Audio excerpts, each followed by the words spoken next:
Before I get into the verse, let me tell you something. I have a 4-year-old son. His name is Rogan. He's almost 5 years old.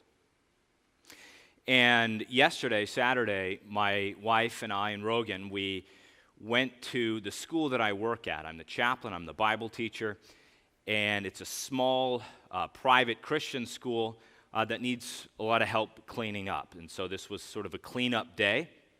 And they, during last year, had some roof problems on the main building, and so they had a tarp over it so that water wouldn't leak into the building. But this tarp started to fray, and it just got stuff everywhere. So my wife and I were literally vacuuming the grass. We had a shop vac, and we were just going and vacuuming all of these frays off of the grass. It was really bizarre looking, but that's what we were doing. And Rogan was not helping, obviously. He's 4 years old. And he was running around, and he came to us, and he was holding these berries. And he said, "Mommy, can I eat this?" And it was this bumpy, weird-looking berry that we'd never seen before. So, of course, we said yes. No, I'm just kidding. We didn't say yes. We said no, right? No, we've never seen people eat this. We didn't actually know what it was from. It was on this tree, and he was just picking these berries. He said no, and Ashley said, "That's poison." We don't know, but, I mean, that's a good assumption. If you never see someone eat this, it's probably not good for you. So she said, "No, you don't eat that. That's poison." And so a few minutes pass, and then we realize that Rogan is still picking these berries, and he's filling his hands with these. And Ashley says, "Rogan, don't. That's poison. Why are you picking those berries?" And he says, "Because if bad guys come, I'm going to throw them in his mouth." Oh, my goodness. And what I love about children is that they say what we think oftentimes. They're just, that's what it is. If there's a bad person, I want to do something bad to them. And as Christians, we're called to live sort of despite those feelings that we have sometimes where someone says something that we think is particularly stupid, so we want to let them know. Yet, as Christians, we're called to live above those feelings. And Rogan is young and still learning, and so that was a learning opportunity. And hopefully he doesn't want to poison anybody anymore. But for us, that's really kind of what sacrifice is. It's looking at the things that we want to do and questioning whether or not that's the right thing to do. And so let me read this passage. It's Hebrews 13, verses 14 through 16. This is the NET translation. "For here we have no lasting city, but we seek the city that is to come. Through Jesus, therefore, let us continually offer to God a sacrifice of praise, the fruit of lips that openly profess his name. And do not forget to do good and to share with others, for with such sacrifices God is pleased." And so Hebrews is the book of Hebrews. Many would say the author being Paul. We're not entirely certain, so we'll just say the author of Hebrews discusses this idea of sacrifice and trusting Jesus. In fact, the theme is Jesus deserves your faith, so have faith and don't fall away. And it could be said even more succinctly, which is Jesus is better.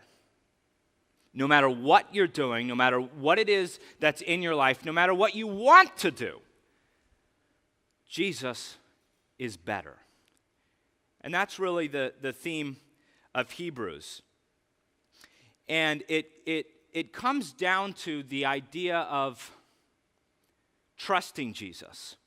We shouldn't put our ultimate trust in anything or anybody but Jesus. And when I was researching this, I was remembering this story, and so I looked it up, and apparently there's many different versions, so I'll tell you this version that most closely represents what I first heard, but it's a story of a French soldier during World War I who was severely injured during the Battle of Somme. And Somme is this river in northern France where a lot of battles happened during the First World War. And when the surgeon saw the injury that this soldier got and realized that he had to amputate the arm, he was very concerned because this young man was in many ways just a magnificent specimen of manhood. And just the idea that he would have to go through his entire life maimed was really disheartening. And so the surgeon, after performing the amputation, stood by at the bedside of the soldier because he wanted to give him the sobering news when he regained consciousness. And so when the soldier finally regained consciousness, the surgeon said, "I'm very, very sorry to tell you that you've lost your right arm." And the soldier looked at him and said, "I didn't lose it. I gave it for France."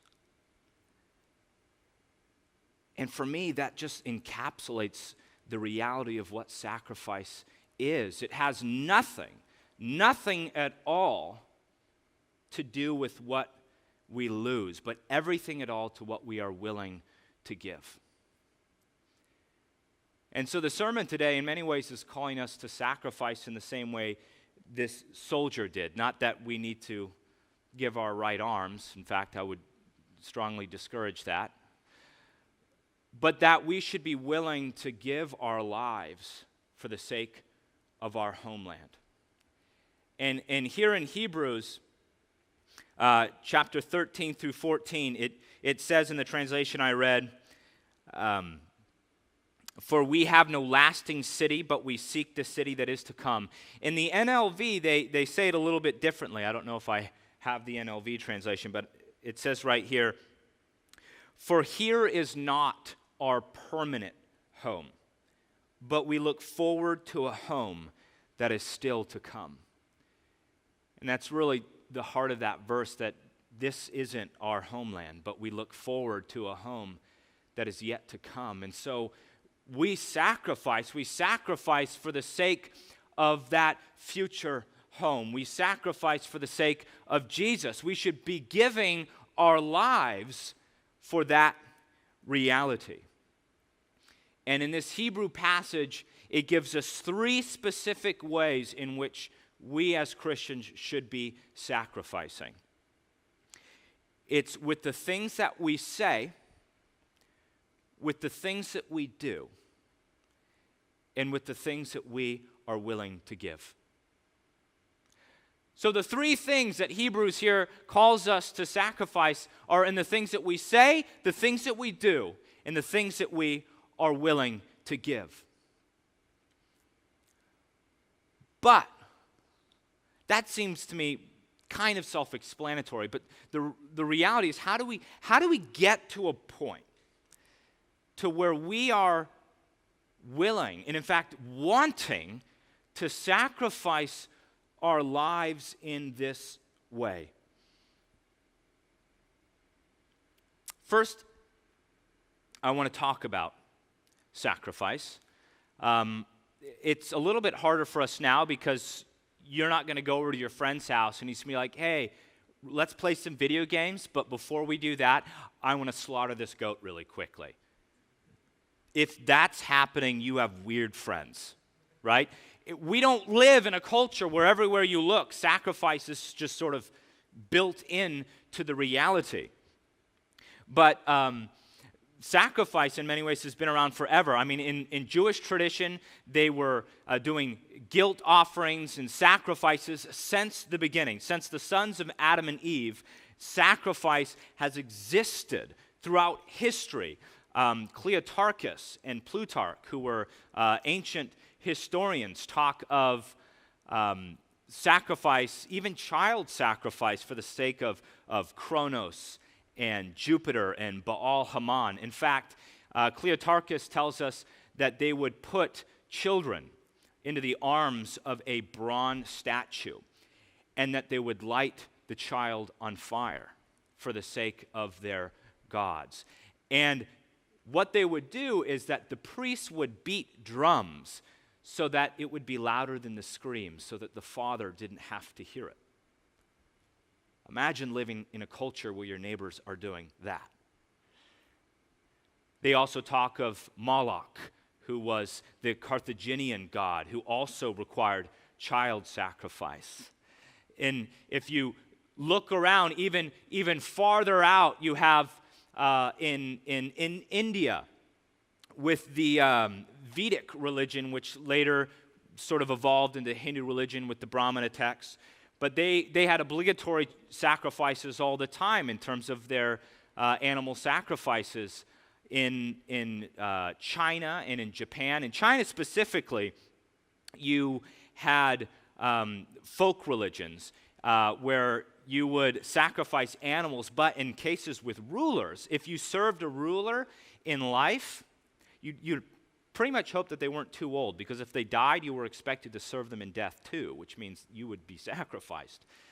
But many of the folk religions had these animal sacrifices, and then you had in Japan, you had the Shinto religion, which later sort of took Confucianism and Buddhism and wrapped them in, but they had sacrifice of everything that was necessary for life. Those were things that you needed to sacrifice for the sake of appeasing the gods. So in this Hebrews book, it's written to Hebrews, that is Jews who converted to Christianity. They were fully immersed within a culture where sacrifice was literally everywhere. Even if you went to Mesoamerica with the Aztecs, where Tenochtitlan was actually their capital, and they had these huge pyramids, and what their god required, the sun god, was a beating human heart. Every single day, a beating human heart was required in order to ensure that the sun would rise. Who's happy you don't have to do that? Yeah, I got a hand. All of you are really horrible people if you're not thinking that that's weird. Sacrifice was ingrained. The Hebrews were not just living in their own culture of sacrifice, their enemies were doing it everywhere they looked, across boundaries, across cultures, across race, across creed and ideology. There was sacrifice literally everywhere.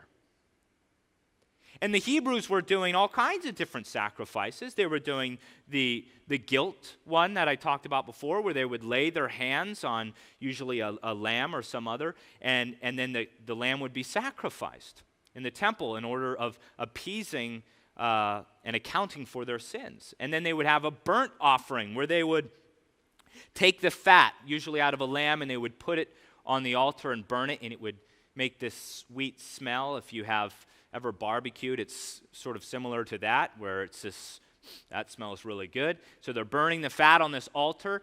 The burnt offering is not that. It's where you burn the entire thing. And that was when you wanted to give your life over to God, where in many ways you wanted your life to just burn over.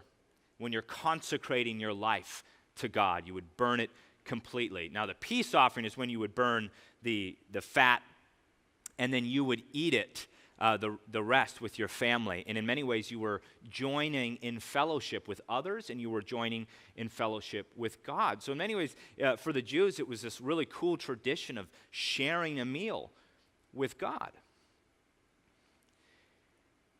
And so for the Jews, there was something really cool about the idea of doing something for God that sort of made him happy, that appeased him. This had so much cultural and religious significance.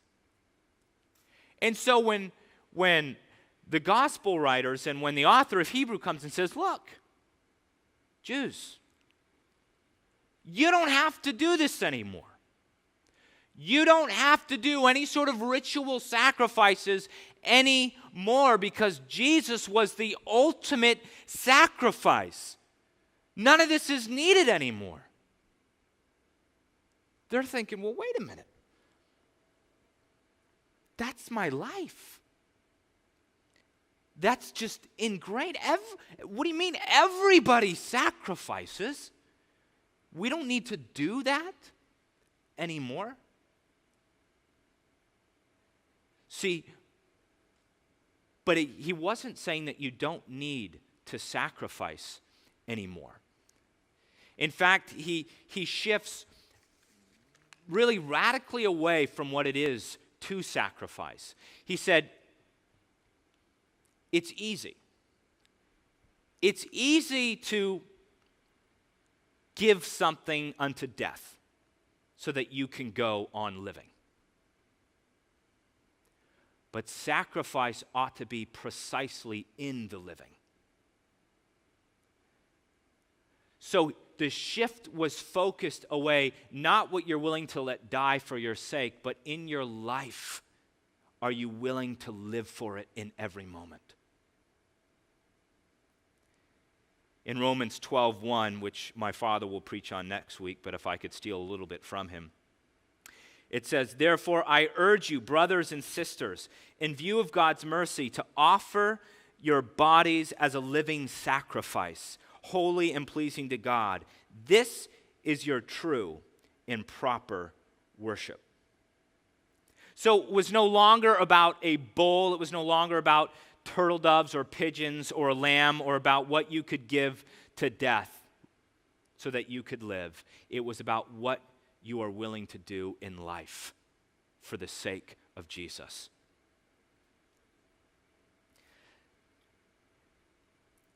And so those 3 points. How do we sacrifice in the things that we say, in the things that we do, in the things that we're willing to give?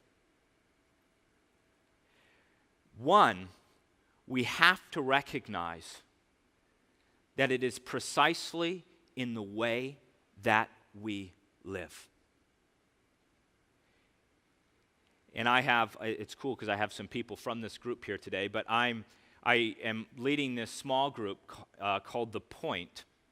It's a young adults group, and we've been going over John chapter 6.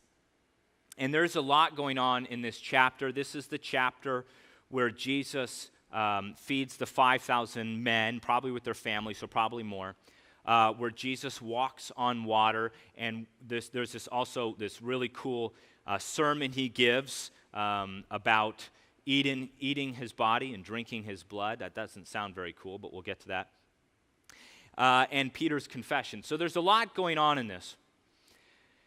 But Jesus does this really, really, really cool thing where, in my mind, he outlines how it is we get to a point where we're willing to sacrifice our very lives. What it is, the sort of the mentality we need to have to be living on the altar. Right? Because we're not called to put something on the altar to die. We're called to live on that altar as the sacrifice. And so in this story, when Jesus is across the river, or the Sea of Galilee, I should say, from, why can't I remember the name? Who cares? I'll remember it later. But he's across the river, and he is being approached by this really big crowd of people. And you would think, oh, wow, this is going to be a great opportunity for Jesus to speak to these people. And he does what I would probably do in that situation. He goes away from them. And he just goes up into the mountains with his disciples.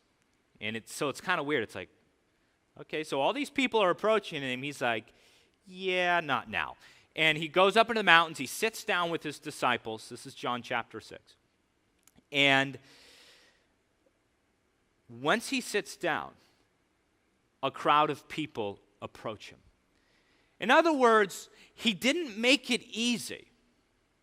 People came to him because they knew that he was doing a lot of miracles and cool things. And then Jesus walks away from them, goes up into the mountains, and really the only people who followed him were the people willing to put in the work. They were saying, you know what? I think this person, Jesus, is worth it. And there had to have been people who said, that's exhausting. I don't think that it's worth it. So it was there in those mountains where Jesus feeds the people. He multiplies bread and fish and he feeds them. And then he runs away again. He leads them. They didn't know. He sort of snuck away. In fact, the disciples got a head start. Jesus walked half the way on the Sea of Galilee and then got to the boat, and the disciples were like, whoa, that was cool. You walked on water. This is a really big paraphrase. I'm sure it was cooler than that. And he goes across the way. And when he gets there, the next day the people realize, wait a minute, where'd Jesus go? Oh, he had to go to Capernaum. I remembered. Capernaum. He had to go to Capernaum. And so when a nearby city called Tiberias had boats come over, they followed Jesus. And Jesus in this speech lets them know, well, wait a minute, you're following me for the wrong reason. Because once they're there, they're like, hey, we really want to see a miracle, but here's what we want to see, bread. We want you to make bread again. In other words, they were saying, look, we want to be fed. We want you to feed us. And Jesus said, the only reason you're following me is because of what you get. So first, Jesus doesn't make it easy to follow him because he says, if you follow me, I only want you to follow me because you think I'm worth it. And then the second time, he's saying, I don't want you to follow me if you're just thinking about what it is that you can get. And we do that sometimes. I've seen it. So apologetics is one of my favorite things to do. It's defending your faith. And I remember talking to people and telling about the truth of Christianity and say, yeah, but what can Christianity really do for me? And I said, well, stop. Who cares? You shouldn't be asking first, what can it do for you? You should be asking, is it true? Is it true? Because if it's true, then you will respond in the same way that Peter responds, which we'll see here. So Jesus highlights, don't only follow me if it's worth it. Don't follow me just because of the things that you get. And then he goes into this speech, and I want to read it to you because I think you'll understand why many of the people who were following Jesus responded in the way that they did. It says, Jesus said to them, do I have it? Oh, yeah, cool. Very truly I tell you, unless you eat the flesh of the Son of Man and drink his blood, already, right? You're like, okay, he's telling people this. You have no life in you. Whoever eats my flesh and drinks my blood has eternal life. Let me just tell you, the eats that he's using is to chew or to chomp, right? It's even more gruesome than you would think. Unless you chomp and really chew into my flesh, I'd be like, ooh. But you can respond however you want. For my flesh is real food, and my blood is real drink. Whoever eats my flesh, or chomps on my flesh, and drinks my blood remains in me, and I in them. Just as the living Father sent me, and I live because of the Father, so the one who feeds on me will live because of me. This is the bread that came down from heaven. Your ancestors ate manna and died. But whoever feeds on this bread will live forever. And so Jesus is using this gruesome imagery to really depict the reality of just giving everything to Jesus, to be so sold out on who he is, right, that you just want to embrace him in the most meaningful way possible, that you want your life to be so intertwined and invested in who he is because you believe that he is the only real, true source of truth. But it says that at this time, many of the people who were following Christ left him.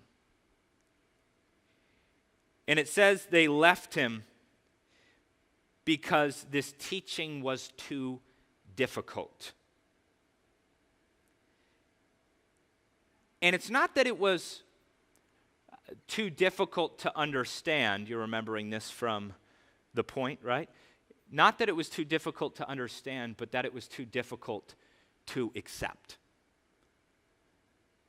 And so Jesus looks at the 12 disciples and he says, "You don't want to leave too, do you?"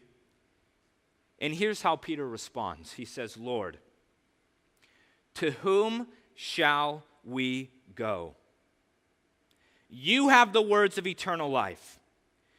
We have come to believe and to know that you are the Holy One of God."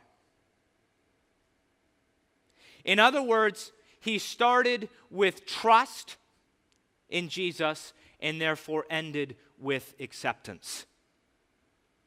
This could have been a very difficult teaching for Peter. And in fact, at the point, I had everybody think about somebody in their life that they trust with their life.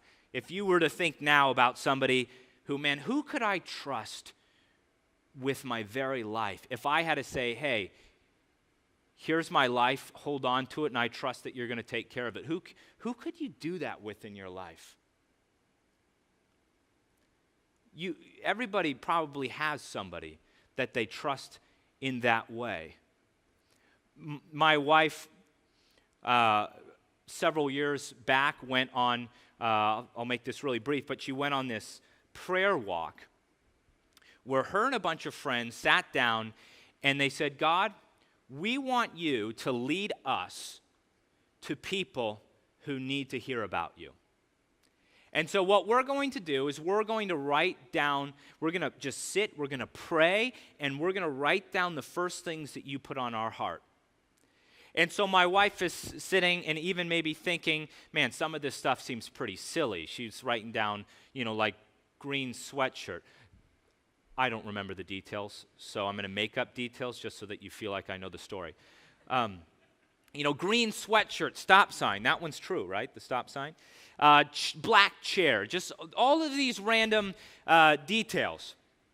Some of those I think are right. And they go out on this walk. And they see a stop sign, and then they see these people sitting down in the black chairs that they saw, wearing the clothing items that they wrote down, and all of these details all of a sudden coalesce into this perfect picture of what they're seeing right in front of them, and they're saying, "Oh my goodness, the Holy Spirit is really moved in this moment," and we are seeing all of the details, literally all of the details that we wrote down manifest here in front of us to these people. Now the hard part, of course, is to go and talk to these people, and they do, and they saw really cool things happen. So when my wife is telling me this story, I'm kind of cynical, right? I'm like, but I accept it because I know that my wife is telling me the truth. That what she said happened.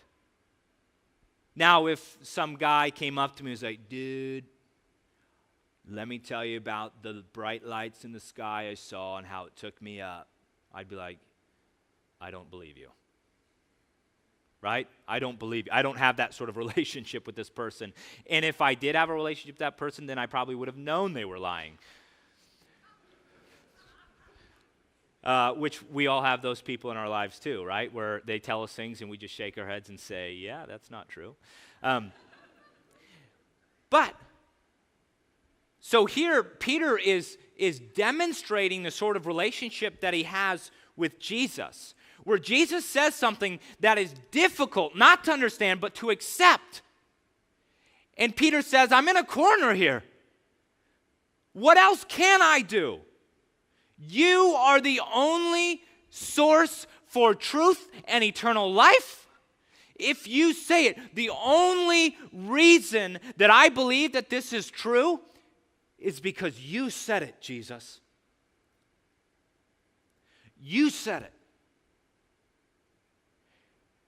And I say all this because there is not a chance that we will ever be willing and wanting to live a life of sacrifice. There's no way we are willing and wanting to live on the altar if we do not have an authentic belief in Jesus.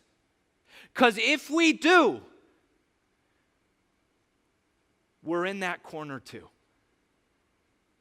And we'd say to Jesus, what else can we do? You are the source of truth. You are the source of eternal life. Where else could I go? An authentic life is born out of an authentic belief in Jesus. We cannot live on the altar if we do not accept the reality and profundity of the person who died on it. Right? We can't live on the altar if we don't accept the reality of the one who died on it. And so if you are having trouble thinking or living in a way that you are willing to sacrifice with the things that you say, that you are willing to sacrifice with the things that you do, and you are willing to sacrifice with the things that you give, then please reflect upon whether or not you are really believing in Jesus as the only true and reliable source for truth. I'm telling you, if you embrace Jesus as the only reality, then sacrifice will be your reality. And I am still learning to do this. I'm still learning to live in this way, but I want and I'm willing to do it because I am so changed, so there's a word that could say it, but I don't think I have it. But I am something with Jesus, something profound. You think of a word. And I want, and it's something that I try to teach my students every day in the classroom because I want them to have it too. I want them to want it.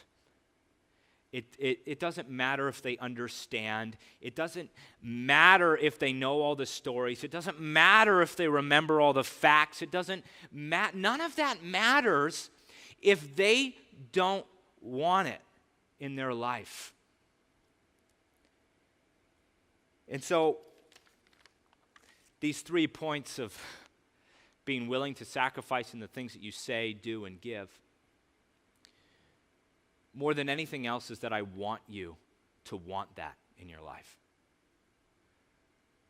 And so if that's the only thing you hear, if that's the only thing that you need to reflect on in your life is whether or not you are believing authentically in the reality of Jesus who died on that cross for you, then that's all I want you to hear. But if you're willing and wanting to sacrifice your life in this way, then let me go over those 3 points. How or what does it look like to sacrifice with the things that you say? So the author of Hebrews shows us that an authentic life manifests in sacrifice. And he says this, through Jesus, therefore, let us continually offer to God a sacrifice of praise, the fruit of lips that openly profess his name. So let me contrast 2 things in my own life. I've told you before that I was very mean to my sister when we were growing up. So my sister, when I was in high school, had self-image problems, right? She, at one point, was only eating air-popped popcorn, and she was very skinny, and she was very beautiful. But whenever she looked at herself, she saw herself as ugly, and she saw herself as fat. And I knew this. I knew that that's what she thought of herself. And so when we got into fights and we were yelling at each other, I knew the way to get to the most vulnerable parts of her. And so I would look at her and I would say, "You are fat and ugly." And I saw words crush and break. I've seen words just ruin a person's day, ruin a person's mood, totally destruct whatever self-image they had. I've seen it. I've done it. And then last year in my class, one of the things that I really wanted to do was that I wanted to speak truth into my students' lives. And, they hear the things that they're doing wrong very often. I'm good at telling them when they're doing things wrong. But they don't have much time for people to tell them individually what it is that they're seeing in them, what they're doing strong, what they're doing well. And so I made a specific point of pulling each student out individually and letting them know what I see in them and how proud I am of them for certain things and the strengths that they have. And I've seen words just excite and motivate and build people up. And I've just seen the power that we have to just really radically affect the lives of people with the things that we say. And I've always said that the greatest lie we've ever told our kids in a stupid limerick is that sticks and stones may break your bones, but words will never hurt you. No. Words often will hurt you even more. Words have the power to break parts of you that stones and sticks never could. See, but words can also heal. Words can change the direction of a person's life. Words have power. Why else would God create the entire universe with just his words? They have so much power. And so now I like to ask myself, whenever I am using my words, I'm asking, are they serving their purpose? And I say that because of this. Let me tell you, I have too many stories, but I'm going to tell you this anyways. I was fixing my lawnmower because what happens when you leave your lawnmower outside in the rain is that it stops working. So, pro tip for anybody who thinks they can do that. And I left it outside literally the whole year, and then I had the audacity to be surprised when it wouldn't start. So I was taking this apart. I have some experience with small engines, and I was draining the carburetor. I was emptying the gas. I was cleaning the carburetor.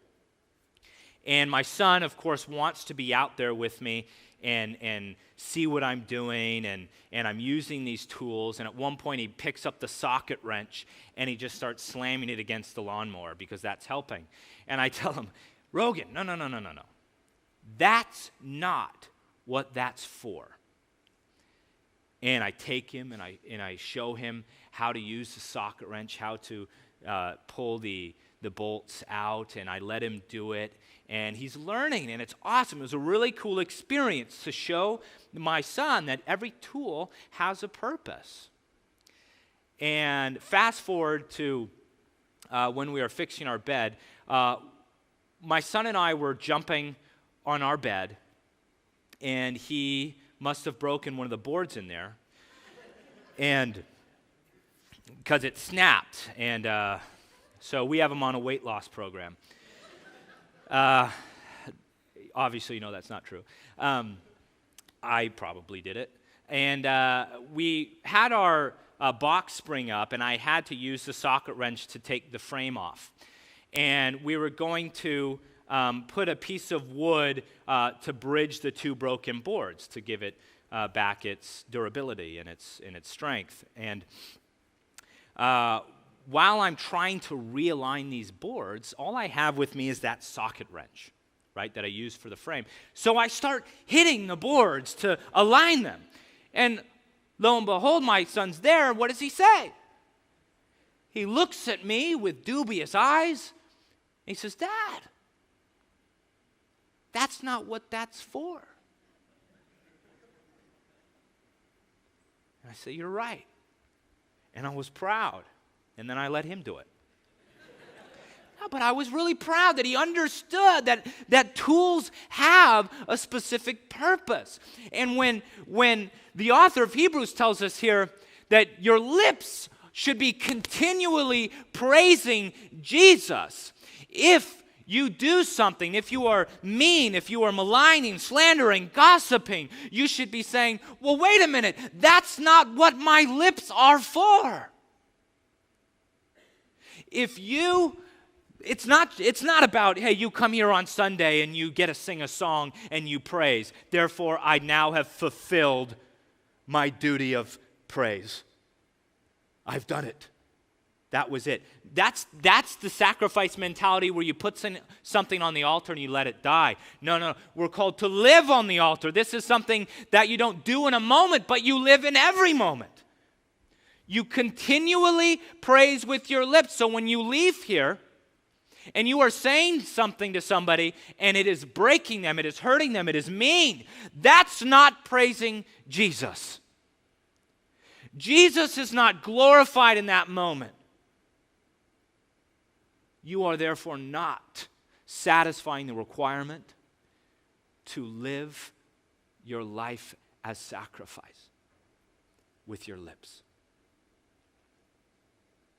The things that you say have power, and that power should always be for the sake of Jesus. That's how we live. And in the same vein,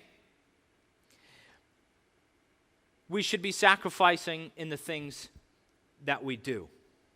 Right? It's not sacrifice in a moment, it's the sacrifice we must live.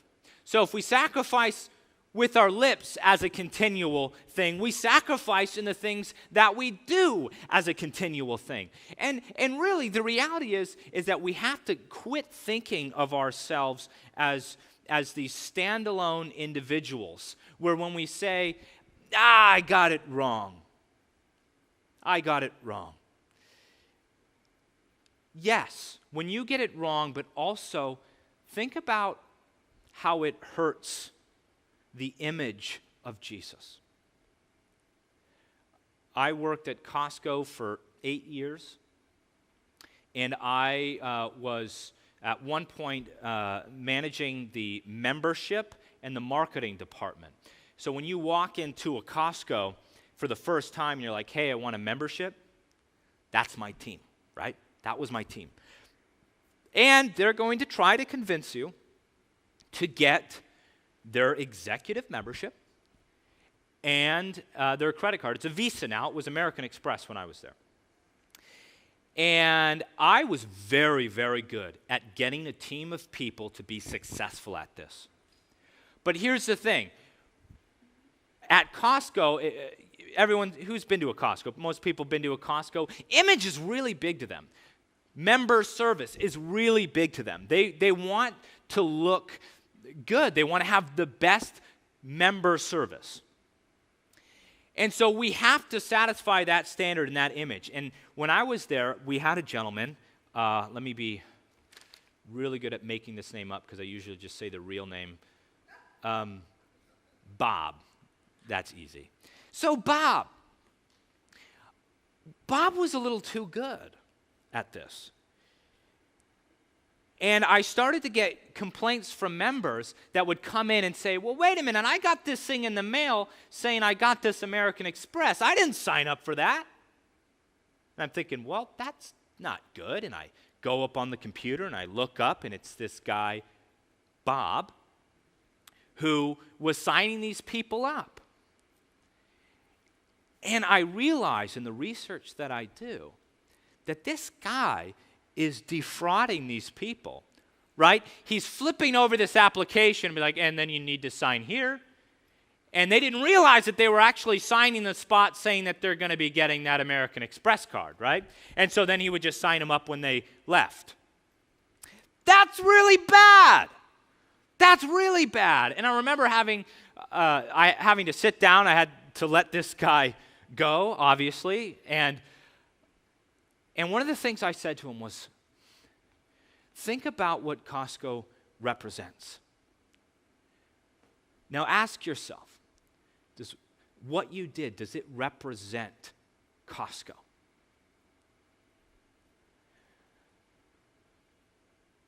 I want you to do the same thing.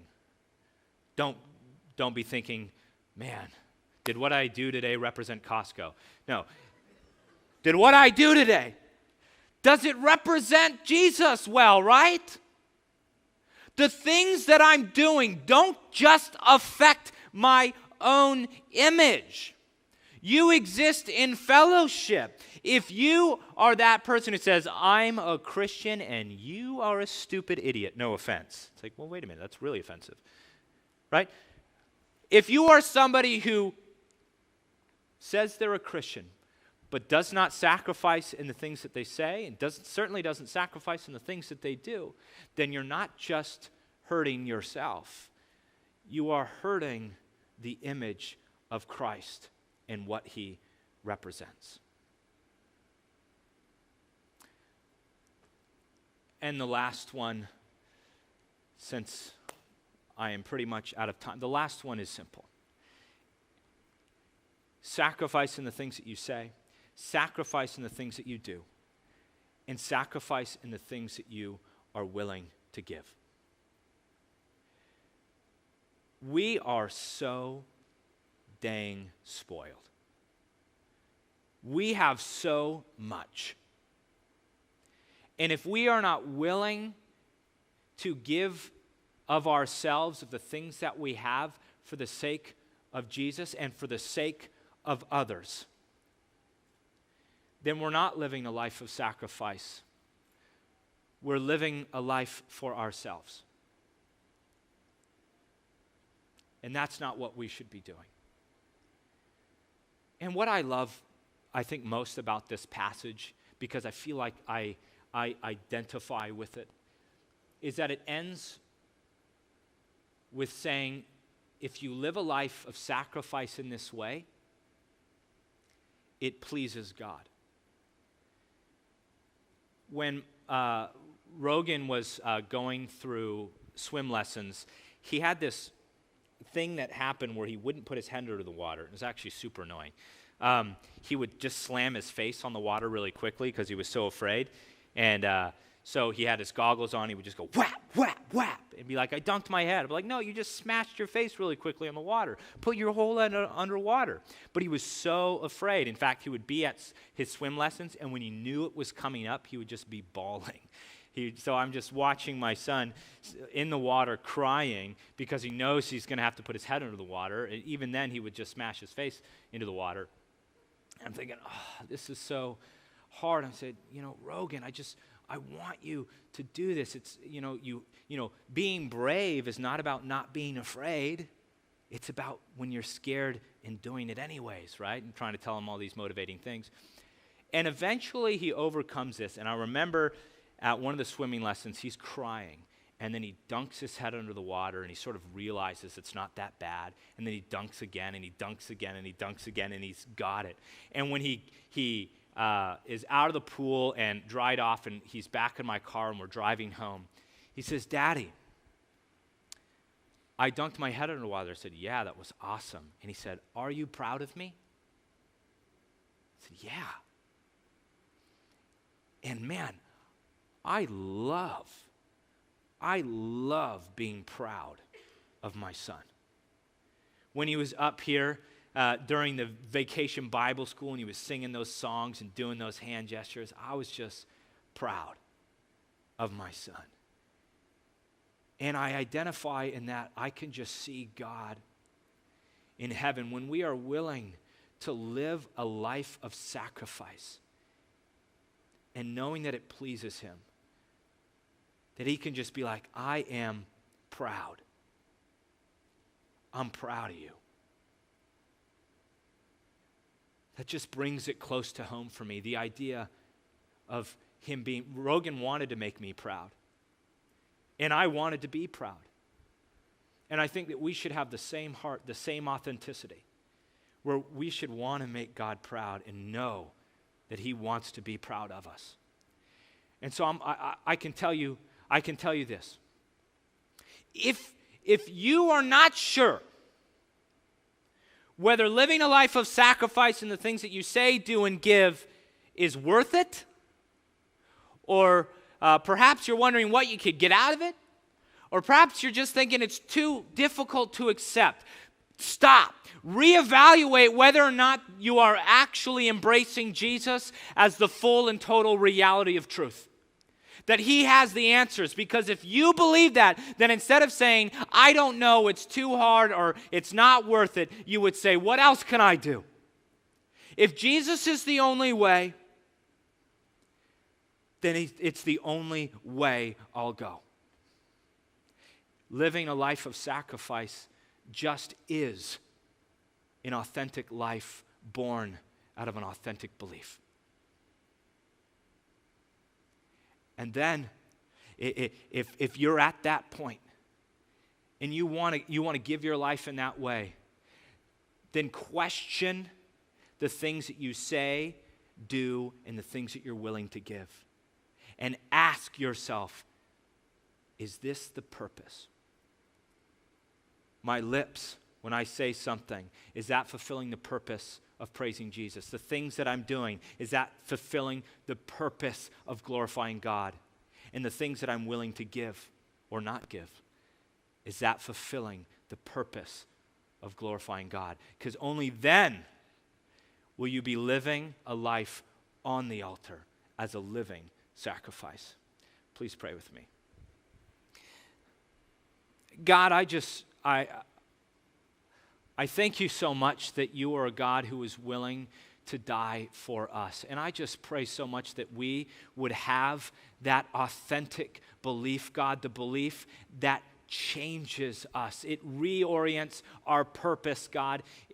A belief where we look at your truth and reality and we say, what else can we do but follow it, God, because you are the only way to truth. God, I pray that we would be willing and wanting to sacrifice in the things that we say, do, and give. God, I pray that we would be willing to live authentically on the altar. God, I just pray that you would speak this into our hearts, and this would be something that we are wanting to live out, just not here on Sunday morning, God, but just everywhere. We want our lives to be a living sacrifice. God, we want to glorify you everywhere, not just here. I pray that we would be willing to continually live our faith out, God, because our faith is real. And we just love you so much and thank you for today and forever. In your precious name, amen.